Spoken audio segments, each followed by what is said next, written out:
Mini skirt on, dip my body in glitter. Platform sneakers, all the boys want a picture. Two foreign cars, I make rich look richer. Save your breath, baby, I'm not going home with ya. Mini skirt on, dip my body Hello, in hello, glitter. hello. You are now tuned into the A Little Bit a Lot podcast. I'm your host, Kristen, and welcome back to another week. This week, we are celebrating Women's History Month. This is always such an iconic month for me because I love learning about history and especially women's history, learning about different people who have paved the way for how far women have come with our rights, like the whole nine. I just feel like women are icons. Women are genuinely just like so powerful, so beautiful. Like Beyonce said, who run the world? Girls. So I figured this month we would talk about a woman who has really caught my eye this month because I was scrolling through Peacock and I found a documentary called Anita, and I learned about this amazing woman named Anita Hill who has really contributed a lot towards our society when it comes to what America understood about sexual harassment in the workplace in 1990. 1991, technically, in the 90s. She really paved the way for the conversation about sexual harassment to open up and get people to wake up and realize that this is real. And, it's just crazy to me how, in the 90s, this was a topic that should have been talked about more, but wasn't until she woke it up. But then again, women were still not really being taken seriously in the workplace for real. So they had a lot to learn. And she said, listen, I'm going to talk about it. I'm going to tell my truth. And that is what it is. So I just figured I would just share my thoughts on this documentary that I watched so we can learn a lot about what makes her so iconic, and also just break down all of the different things that were discussed in the documentary. So before we get into that, if you are watching this episode on YouTube, thank you so much. I appreciate it. Give this video a like, comment down below to let me know, are there other women who are iconic in history that you appreciate and love and that you maybe, want me to talk about in the future. I want to be able to do deep dives on people who are iconic and legendary, not just during Women's History Month, so let me know and subscribe. I'm on my road to my first 700 subscribers, so I'd really appreciate it if you hit that button and turn those post notifications on. I said it before, about 90% of my viewers just watch my videos and they don't subscribe, and it's like, I understand, it can be a bit intimidating to, press that button and commit to watching a content creator's stuff, but I swear to you, you're not going to regret it if you smash that button. We talk about mental health, we talk about pop culture, we do deep dives, really just whatever I feel like doing, and we have so much fun doing it. And if you're listening on Spotify and Apple, rate that 5 stars and leave a review to let me know what you think about the show, period. So here I have my notes on my iPad just to make sure that I don't miss anything as I share with you guys what I learned and what was discussed in this documentary. The documentary on Peacock that I watched, like I said, is called Anita, Speaking Truth to Power. And the description that I found online that kind of gives an overview of the documentary says that it tells the story of Anita Hill, who accuses Supreme Court Justice nominee Clarence Thomas of unwanted sexual advances during explosive Senate hearings in 1991, and ignites a political firestorm about sexual harassment, race, power, and politics that resonates 34 years later today. It's a dramatic look at the consequences to a private citizen acting out of civic duty to speak truth to power. So this documentary is the first time on film that Anita Hill speaks about her experience in the Senate hearings, her impact on issues of sexual harassment, workplace rights for women, social justice, and equality. So if you're like me, you're probably wondering who is Anita Hill just in general. So let's just do a little deep dive that wasn't necessarily fully talked about in the documentary that I kind of just looked up on the side. So Anita Hill is a lawyer, period, an educated African-American queen we stan. She was born on July 30th, 1956, and she's the youngest of 13 children. Girl, mama and daddy was turned up. And from the impression that I've learned about her parents, they were very focused on making sure that their children were educated and knowledgeable and were able to stand up for themselves. So I love that. All of the morals and values that her parents instilled in her from a young age. And it paid off because when she graduated high school in 1973, she was class valedictorian. I know that's right. And she got her bachelor's degree in psychology in 1977 from Oklahoma State University, which is her hometown. And she got her Doctor of Law from Yale in 1980. Okay, now we're going to talk a little bit about Clarence Thomas. He's also Black as well. And even though I personally don't think that he has the best morals and values, some of the accomplishments that he's made as a Black person during the time that he grew up is pretty impressive. So he's also a lawyer. He was born on June 23rd, 1948, and he was one of the first Black students to be admitted into Yale under the new open enrollment program. So he ended up graduating from Yale and he got his doctorate in 1974. And then in 1981, he was nominated by President Ronald Reagan to join his administration. And then that's when he worked for the U.S. Department of Education and he became Assistant Secretary for Civil Rights. And then eventually, after he worked there for a while, then he got promoted to be the 8th chairman of the Equal Employment Opportunity Commission in 1982. So that was just a little overview about who they are and their education. And then once I start the documentary opens up with a shocking moment, guys. I was pretty gagged. So Anita Hill, she received a voicemail in 2010 from Clarence Thomas's wife, still demanding an apology decades later for the accusations that she had against Clarence. Like, girl, hang it up flat screen. The hearings were in 1991 and it's 2010 and you were calling my place of work to try to threaten me and apologize. Like, it's getting tired.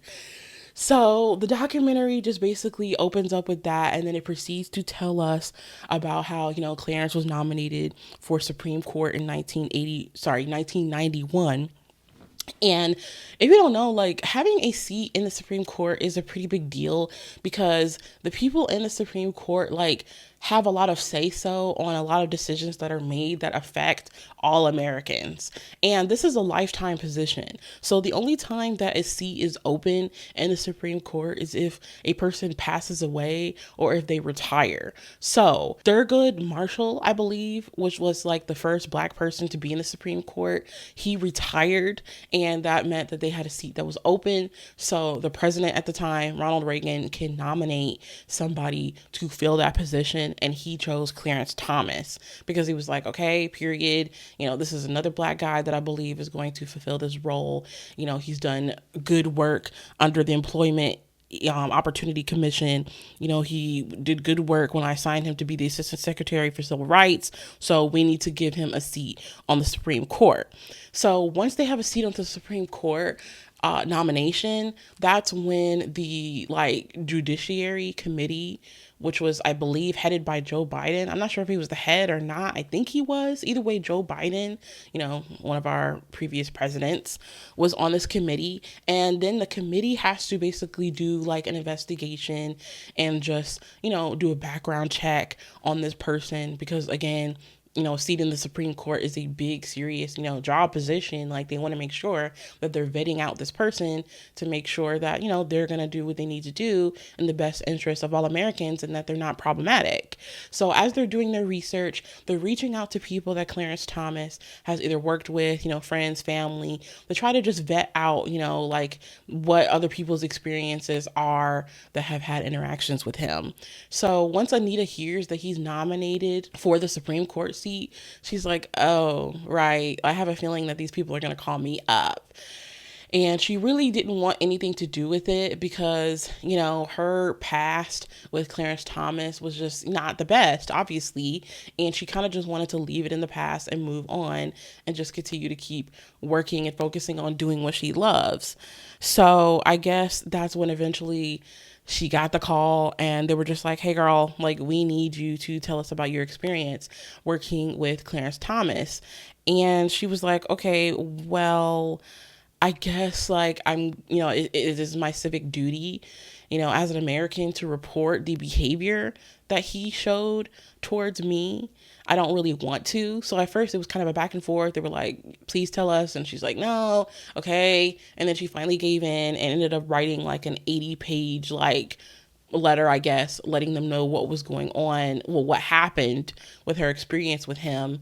And she submitted it, and they told her that it was going to be confidential, but apparently it got leaked. So that sucked. So now the entire nation knows that there is a rumor going around that Clarence Thomas has sexually harassed someone that worked for him. So once, women especially start hearing about this, they start protesting. And they're basically like, we do not think that this man should be voted in. Sexual harassment in the workplace needs to be taken seriously. But I guess the Senate and the committee didn't really want to hear from Anita because they were just like, we don't really want to dive deep into these rumors, But I guess, after the public continued to protest, they basically were forced to contact her. Because then women senators started making speeches about how, these claims deserve to be addressed and taken seriously before Thomas gets nominated to the Supreme Court. Like, the freak? Like, we have a right to be able to feel some type of way about this, especially since, like I said before, this position is important and is going to affect all of us. So that's when Joe Biden decides to be like, okay, fine, I'm going to reach out to Anita. So he reaches out to her and he's like, hey, girl, come on to DC. I know you're in Oklahoma, but come to DC, and you can testify and share your side of the story to our committee, which is, not ideal for Anita because she never wanted to be in the public eye to begin with. And she was like, girl, I'm, still irritated over the fact that what I thought was going to be confidential is leaked. And now you want me to come and speak in front of a committee and tell my story? Like, the freak? Like, I already sent you what I needed to say via typed paper that I took the time out of my day to submit. And now I got to come up here and verbally tell you guys everything that I went through and just relive this whole experience all over again. So obviously it was like kind of a dreaded thing. She wasn't super happy to have to go up to DC. And on top of that, we also need to note that this is not a legal case, right? They're not going to court. There's no like judge. This is literally just the committee of people who are supposed to make sure that they're doing a background check on whoever's going to take the new open seat for Supreme Court. And there was also 3 other women who wanted to come forward and share their experience with Clarence Thomas, but for some reason they weren't allowed to. And Joe Biden was like, we're only going to talk to Anita Hill. That's when Anita flies to DC, and then the trial, I guess, quote unquote, the hearing starts on October 11th, 1991.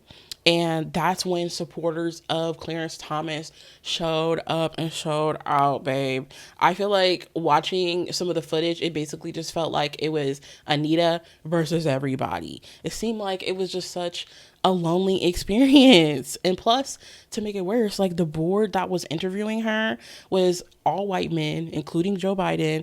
And it just felt like from the jump that it was clear that they wanted to shred all of her credibility. So that's when they were like, okay, girl, let's get into it. Yeah, no doja. Let's begin your testimony and let's talk about what's the tea. So she was basically like, okay, it starts with me being introduced by a mutual friend to Judge Thomas in 1981. So this was a decade ago at that time. And that was when he was the Assistant Secretary for Civil Rights at the U.S. Department of Education. And he saw Anita, and he was like, period. Like, she's educated, she's a lawyer. And he was like, do you want to come join me at my office and be my legal assistant? And she was like, because the law firm that she was working at the time, she was over it. So she was like, I'm just going to go work with Clarence Thomas. This is going to be lit because, we're both Black, we're both educated, we have law degrees. So like, I'm ready to turn up. So then as she's continued to give her testimony, that's when Biden is asking her, like, can you please explain what happened with this incident in Clarence Thomas's office when you were working under him? And she basically says there was a time where he went to his desk and he looked at a can of Coke that he was drinking, and he picked it up and he was like, who put pubic hair on my Coke? And then after that, on multiple incidences, he would talk about so many graphic, inappropriate, and disgusting things that were sexual in nature, like the length of his private parts. He compared his private parts to actors that he would watch in the corn, right? I don't want to get flagged. In the corn videos, pornographic videos that he would watch. And he would also like come up with nicknames for himself and call himself Long Dong Silver. Like mega chatty, bro. Like, why would you ever in a million years think that any of this conversation would ever appeal to a woman that you're interested in? I don't know. He's literally giving cornball. So he would just continue to just be weird and like sexualize, out loud, like women's breasts and like private parts. And then on top of that, he would like continue to keep asking Anita out on dates. And every single time he would ask her out, she would say no, because one, she wasn't interested in him. Two, she felt like their professional relationship, beside him being a weirdo, was good. Like, this is her first time, really stepping out on her own outside of the law firm and really trying to make a difference with a career that she really likes. And three, it's not appropriate to date your boss. So she was like, get the frack. Like, I'm not interested. But he would just keep asking her, and he would not take no for an answer. So then he started to be like even more mega weird and would start being like, okay, well, if I can't, get you to go on a date with me and like go out to lunch, I'm going to start scheduling our work meetings around lunch and around dinner. And then that was like an excuse to be able to go out with her. So the meetings will always start off personal, but then they would end up with him being a weirdo. And then the conversation would just like always end up with like him talking about strange stuff again and like non-work appropriate stuff. So then, you fast forward, and like I told you guys, he was promoted to work at the EEOC. And she was like, okay, I really don't want to continue to keep working with this guy. But she heard rumors that they were getting rid of the civil rights department that she was working at originally with him.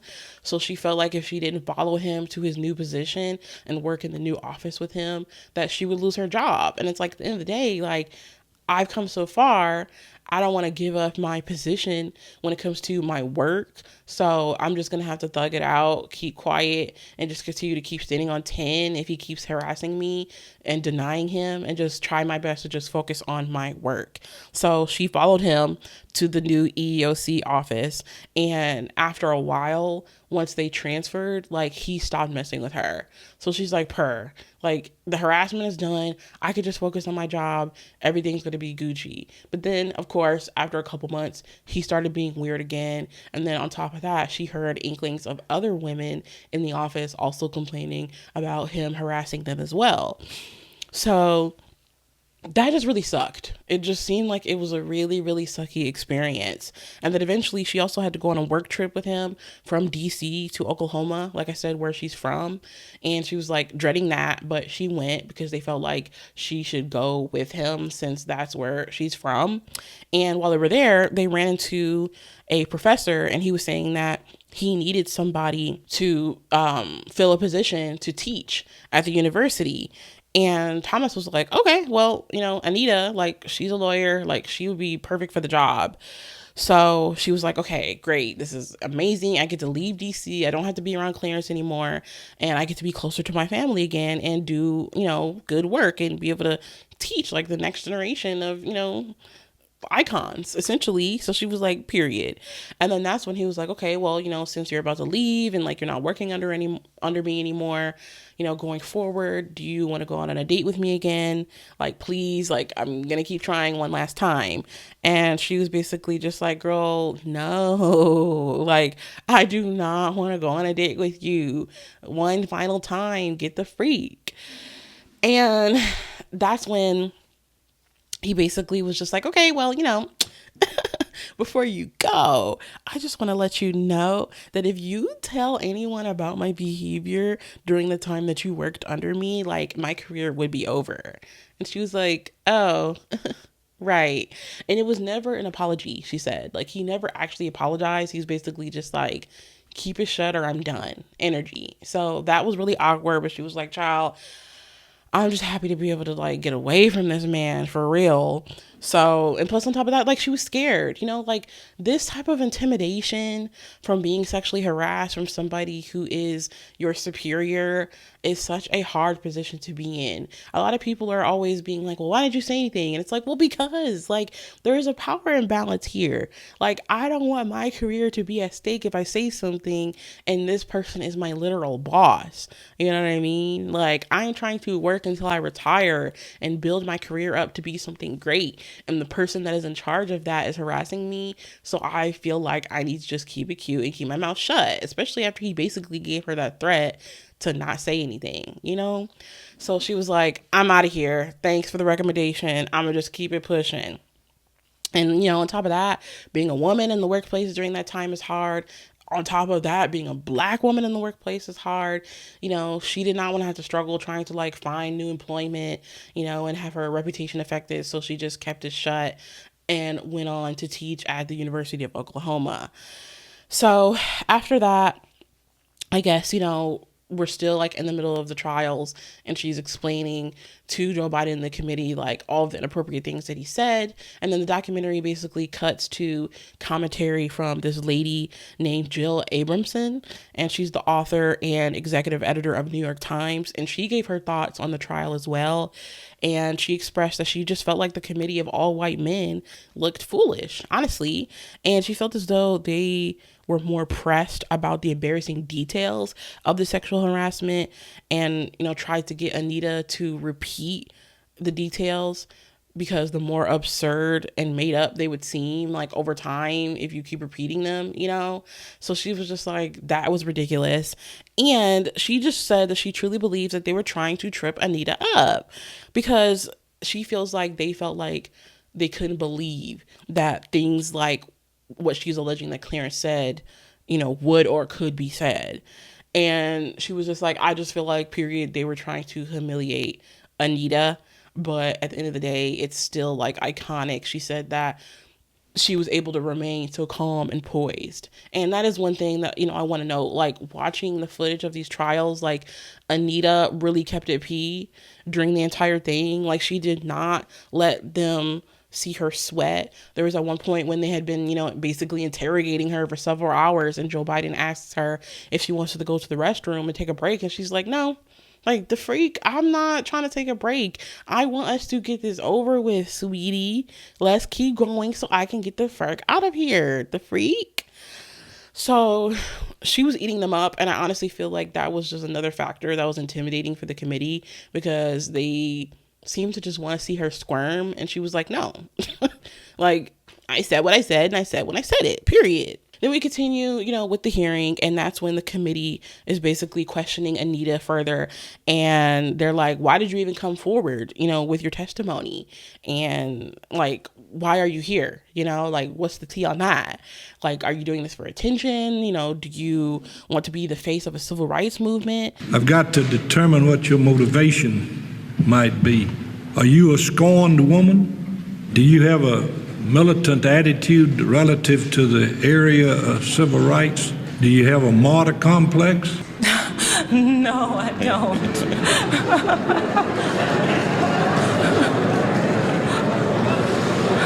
The issue of fantasy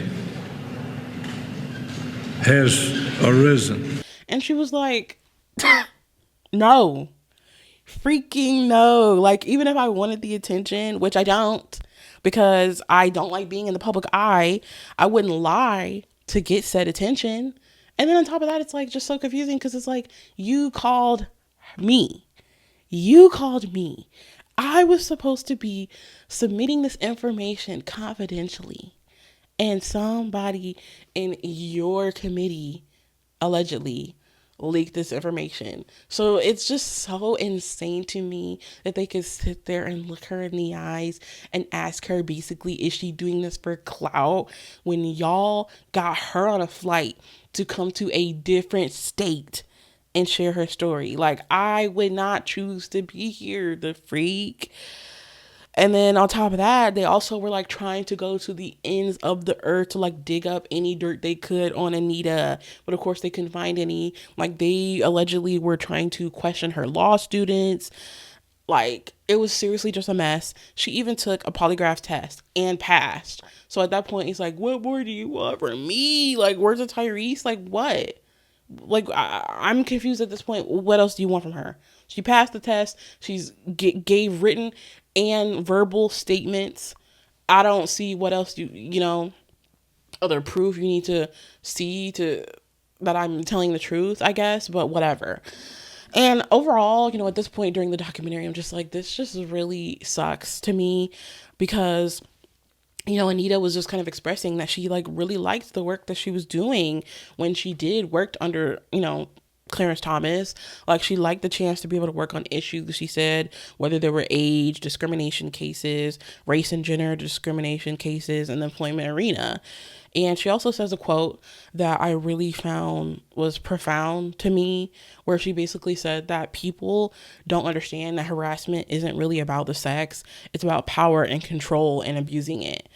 So then we jump back to the hearing, and Anita, is continuing to be questioned.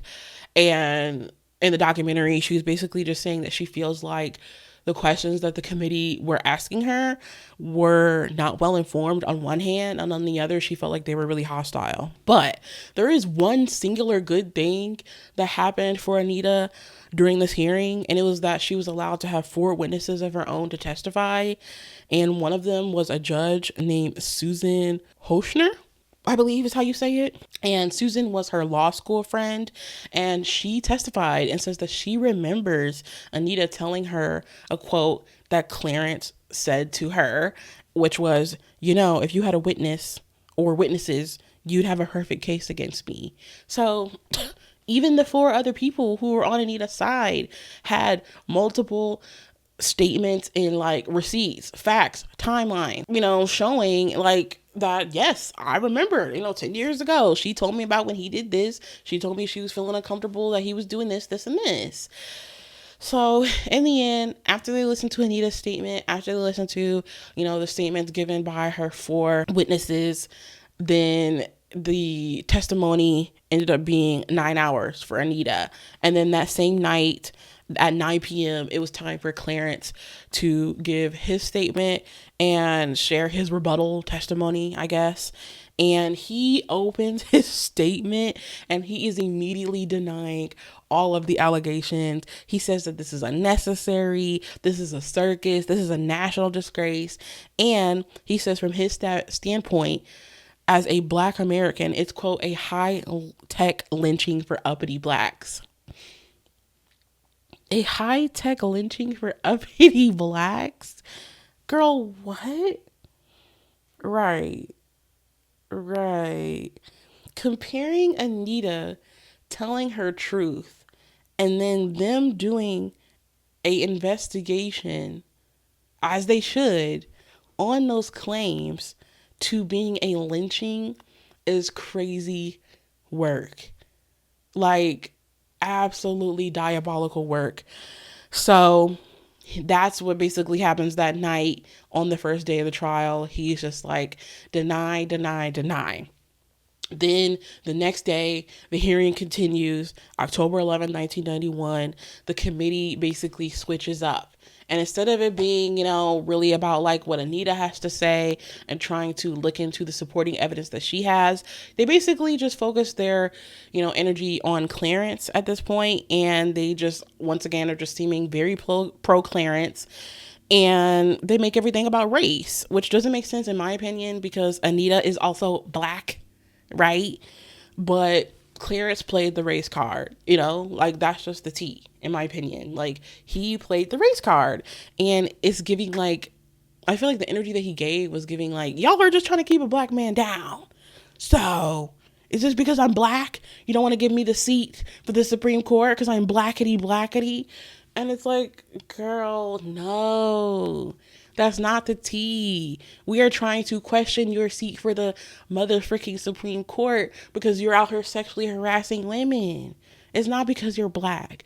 But of course, when you are talking to basically your job interviewer, right? The person who's in charge of being in control on if you get the job or not, and you basically say, oh, it's because I'm Black. and that board is a bunch of white men, of course they're going to be like, no, it's not about race. And they're going to get like, intimidated and kind of like shaken up by that. So it feels like to try to save face and not be like, oh, well, we don't want him to say that we didn't hire him because he's black. We're just going to try to be on his side and just not look at the sexual harassment claims anymore. Like, I don't know. It was just, the switch up was like, I can't even really say it was a switch up because like, it seemed like they were against Anita from the jump, but the point that the testimony took at that, the next day, it was just really, really, really bizarre, And Clarence was like, he was playing his cards. He was like, this ain't checkers. This ain't checkers, this is chess. And it's like, Clarence, this is not a game. This is real life, babe. Supreme Court nomination should not be taken lightly. And you have been accused of some crazy things, brother. Just admit it. Like, what? After that, the trial continued on to October 13th, 1991. So it ended up being 3 days long. And in the documentary, Jill Abramson, like I said, the New York Times author, she basically says that at the end of the hearing, she just felt like the result was strange because, them ruling, quote, who will ever know where the truth lies, quote, is crap. She said, because as a journalist, if you look at the evidence, you can find a more definitive answer. And she said that she feels like Joe Biden is responsible in a lot of this for not having called the other witnesses who could have corroborated Anita Hill. And Jill also thinks that there are a lot of facts that a number of people would rather not think about and that they didn't want the public to know. And then after that, they, were done with the hearings, and it just kind of like ended in Clarence's favor. So once it was done, Anita went back to Washington, D.C. and in the documentary, she went back to Oklahoma, and it shows that she gave a speech when she touched down, back in her hometown, and she thanked everybody for their support. She says that she was raised to do what is right, and she can now explain to her students that despite the high cost, it's worth having the truth emerge. Period. Like, watching that speech was just like really inspirational as well, because it's like, girl, the last thing I would want to do when I touch down back at home is talk to a room full of these people, but I got to do what I got to do now. My life is forever changed. So that was intense. And then I guess 2 days later, on October 15, 1991, the U.S. Senate confirms Clarence Thomas to the Supreme Court. So unfortunately, he got the job, and he still has the job as of 2025 today. As of today, he's still there, right? And, after that, she was basically just hoping that she could just go back to teaching and just be normal again. And she was like, but at the end of the day, I feel like I have to accept my new normal, because after that, her life just became like so hostile. Like, people were confronting her on the streets, accusing her of lying, like face to face. And it was really, really a big, big deal. Because, you have to think about the fact that, like I said, the Supreme Court nomination is such a big deal because of how it affects everyone. So everyone felt like they had to put their 2 cents on the matter. And there was a lot of people who felt like Anita was lying, like, which is crazy to me. Like, so many people thought she was not telling the truth. No matter how many receipts she had, witnesses that she had, the fact that there were several other women who were subpoenaed to be there and weren't allowed to speak, they still felt like she was lying. And now she's back at home trying to go back to, teaching, and people are pulling up on her. They're literally pulling up on her in the street. She's trying to get groceries, and they in her face talking about, you're a liar, you're a liar. But at the end of the day, like I said at the beginning, Anita's a baddie, and she was just like, I'm not about to go into hiding. At the end of the day, though, like, I'm not about to let these people scare me off to continue to keep doing what I have to do and, like, live my life. So she was like, F it, we ball. Like, I'm going to continue to keep doing me. These people can, threaten me and try to spit in my face and call me a liar all they want, but I'm going to do what I got to do. And then it just started getting a little crazy too, because then, in Oklahoma, the state politicians who, like she said in the documentary were Republicans, even tried getting the school that she worked at to fire her. Like, girl, what? Like, now you're affecting my coin. Right. You're directly affecting my coin. You're trying to get them to fire me. That didn't work, of course. So they tried to get her dean fired. And then they even tried closing the law school. Like, is it really that serious, babe? Is it really that serious? And she even got bomb threats to the school, her house, like just crazy harassment, like I said, from people in the public in general. But at the same time, she did receive a lot of letters of support, and she has saved, she said, about 25,000 letters over the years. And I just love that, like, she keeps her receipts, like the good and the bad. Like, some of the threats she's gotten, she's like, yeah, I still have that, by the way. Like, what? She's a lawyer. You think she's not going to save all of her evidence? The freak? You got to be crazy to send a lawyer something bad and think that they're not going to save that as a receipt. And after that, she just still pushed through, and she did public speaking events because she felt like the awareness of sexual harassment was still not understood as well as it should be. And there was one interview where she was talking about how difficult it was dealing with the pressure of the hearing. And she sort of had like a breakdown when she was talking to her mom about it. And she was just like, I don't really know if I can do this. Like, this is just really hard, understandably so. Like, girl, I would be sick. I would be sick if being put under the scrutiny, especially like unwillingly, like the betrayal of it all, thinking it was going to be confidential and then it gets leaked. Like, it's too much. I would literally be tearing my hair out. But like, she kept it cute and like did not let the public see her down. But she admitted like later she was like screaming, crying, throwing up, talking to her mom, like literally having mental breakdown teens, being like, I don't know if I can push through. And her mom was just basically giving her courage to like keep pushing. And Anita said another quote that I really liked, which was, most of us have everything we need to get through a crisis. We just have to tap into it. And clearly tap into it she did, okay? Because that's when she was like, okay, I'm going to write a book about my experience with the hearings. And she just was like, I want to be a public voice for gender inequality. And I also feel like it's important that they noted that one good thing that happened after the hearings was the fact that the election year after her testimony, 4 women were elected to Congress. And her testimony seemed to help people realize that having Congress and Senate and like politics in general being such a male-dominated place was questionable. And on top of that, they also reported that the amount of women who reported workplace sexual harassment skyrocketed. And on top of that, like, the men who are actually like worth something were also speaking up more than ever on behalf of the women in their lives, their mothers, their wives, their daughters who were like experienced, workplace harassment. They were speaking up more than ever on behalf of, the women that they love too. And having that male support is also like equally as important. So a lot of things did like change for the good. And I just really love that like years later, here we are over 30 years later, women and young girls are like still passionate about, spreading the message for sexual harassment. There were so many different clips that they included with young girls who were, having like circle discussions about, instances where they've been harassed and just spreading the awareness of it. These conversations are important to have, at a young age so that America can wake up and realize that this is a real issue. So overall, after watching this documentary, I just feel like Anita really inspired me with her story. Like I said before, she's such a baddie. I just love that she's an educated Black professor. She always stands her ground. She isn't afraid to be herself and tell her truth, even if people like Clarence's wife are still trying to silence her to this day. And, there's still so much work that needs to be done on the topic of consent and harassment.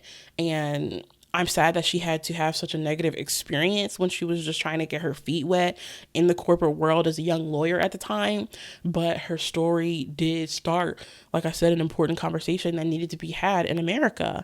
So in the end, I just want to say that if you've ever been harassed like Anita, or you're currently being harassed, please know that this is not your fault and you deserve to speak up and report on it. I just really felt like this was a topic that just really, really, like I said, piqued my interest. I love learning about women who have just really made a change, in society. And I feel like it's still just a relevant story that can relate to a lot of things that are going on right now when it comes to politics.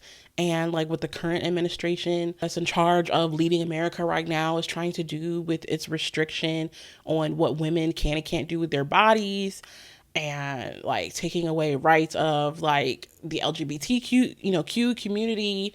There's just so many problematic things that are happening that I feel like we really can learn and should have learned lessons from our history and our past, like with Anita. And I haven't, like, when you look up on YouTube about things about Anita, like none of the videos are from like really within the last 5 years. Like a majority of the videos were from like 8 years ago, like 11 years ago. So I just wanted to kind of be a person to come on here and just like continue to remind people that like this is a story that's important for us to talk about. We cannot forget what happened in 1991 to Anita. And just, I think having people like what I talked about in this video continue to keep bringing it up, every so often, just to remind people is important. And, it's just really interesting to me also, like when I watched this documentary, just learning how deeply involved Joe Biden was with all of this when he was first elected to be like vice president and then president. Like I had no idea that this was like his career, before this, and that he was on this committee. And I kind of like loosely looked into things about him and his involvement in this. And it seems like he's tried to apologize for and like be remorseful for the part that he played with the hearing. She did not get treated well. That's my responsibility. And I committed that I am determined to continue the fight to see to it that we basically change the culture in this country where a woman is put in a position where she is disbelieved. As the committee chairman, I take responsibility that she did not get treated well. I take responsibility for that. But it seems like, from what I can tell, Anita is not having it. She's like, at the end of the day, you will never understand like the damage that was done from this hearing on my life and how it forever changed me for the worse. So at the end of the day, like that's her right, like especially if this is like the face of something that like turned your life upside down years later, trying to be like, she deserved a better testimony. It's like, save it. Save it, babes. There's a new op-ed from Anita Hill in the New York Times, and I want to quote from it. She writes, if the Senate Judiciary Committee led by Mr. Biden had done its job and held a hearing that showed that its members understood the seriousness of sexual harassment and other forms of sexual violence, a cultural shift that we saw in 2017 after Me Too might have actually began in 1991 with the support of the government. Yes, well, I've had a brief conversation with him before he announced his presidency or run for the presidency. And he did apologize for the way he managed the hearing in 1991.